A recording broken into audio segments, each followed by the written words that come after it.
Tom, the Lions, the step that this franchise took last year, the national perception, I'm curious how much it's changed since you were watching this camp when Dan Campbell first took over as head coach compared to now. Well, I think the fascinating part is, through the first season and then even halfway through the second season when the wins weren't coming and you're trying to figure out what's this team about, Dan, from the day he came in and had the press conference he did, there was this national perception that he's going to be in over his head. Those of us who actually knew Dan Campbell, what he's about, how smart he is with offense, with culture building, you were getting the authentic article.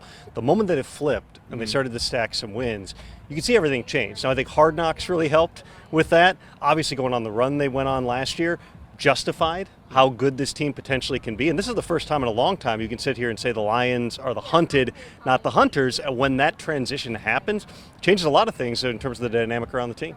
Also changes your plans. 12 cities in 12 days, and here you are on day one of this journey. It says a lot about this franchise. The offseason was busy.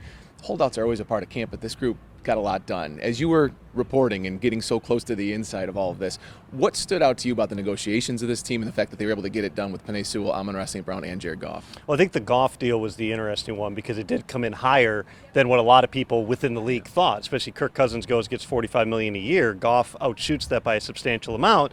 Then fast forward a few months and you look at where the Tua deal just came in, the Jordan Love deal just came in. Everybody who is a borderline top 10 quarterback is getting $50 million plus per year. So to get that deal done for Brad Holmes and Mike Disner and all those guys actually made a lot of sense. It's very quick how it turns from, with a lot of these big deals, from, oh my gosh, it's so much money, to, wait, that was actually a pretty good deal. Yeah. With Penei, that's one of your core players, get the deal done early. With Amon-Ra, unique situation because he didn't have, the option year, and so you were certainly motivated to try to get something done early. And again, when all of a sudden Justin Jefferson goes and gets $35 a year, the numbers look better. I mean, generally speaking, the price does not go down on players. And so to get those deals done all, by basically draft time was a big deal for the organization. All right, a simple one.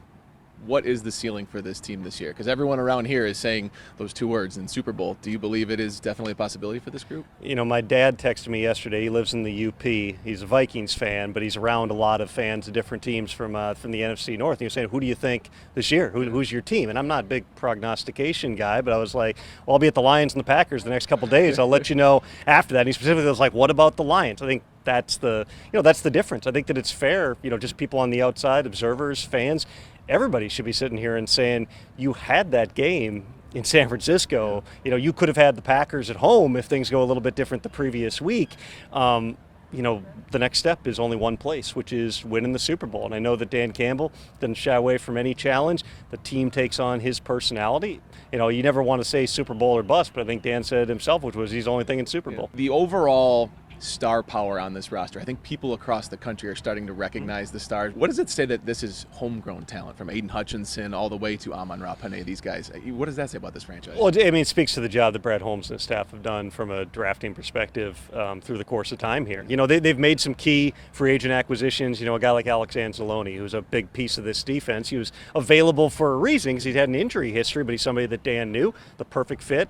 What they've done, they've identified the guys who are Lions. And I think that's, when you look at the teams historically that have been the best, the Patriots did it for a long period of time. You don't worry about league value. Oh, nobody has Jack Campbell being the 18th overall pick.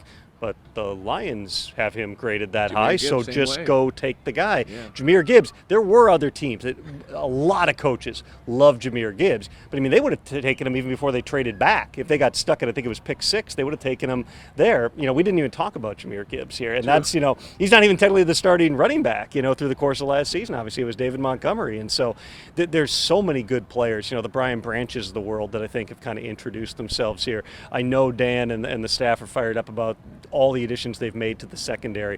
Terrell Williams coming in here as a D-line coach, I know has been a big deal for them as well. So, but, just in terms of the star power on the roster, look around the skill spots. Jamison Williams, we haven't seen the best of Jamison Williams yet. Sam Laporta made a huge impact as a rookie. All these guys, they've put a lot of good pieces in place. We all know it's about health. It's about you got to catch some breaks. You got to play your best in the biggest moments. They were right there, and a couple of weird things happened. It's a ball off the face mask. It's a couple of failed fourth downs, and that's the difference between going to the Super Bowl or not. Again, it's hard. The hardest thing in the league yeah, I think, even more so than building a team that can win one year is doing it again and again and again. The guys in Green Bay have done that for a long time. Mm-hmm. The Vikings have had a long stretch of at least being competitive over the last 3 decades or so. And now you got the Bears on the come too. I mean, you can't sit here and say, the Lions are even necessarily the 100% the favorite in the NFC North. And that's not a criticism. It's just the reality that, the Packers were playing really good football down the stretch last year. And people have high hopes for the Bears as well. Good luck if Dan makes you do some up downs before the interview. Yeah, I'll let him do the burpees. I'm out.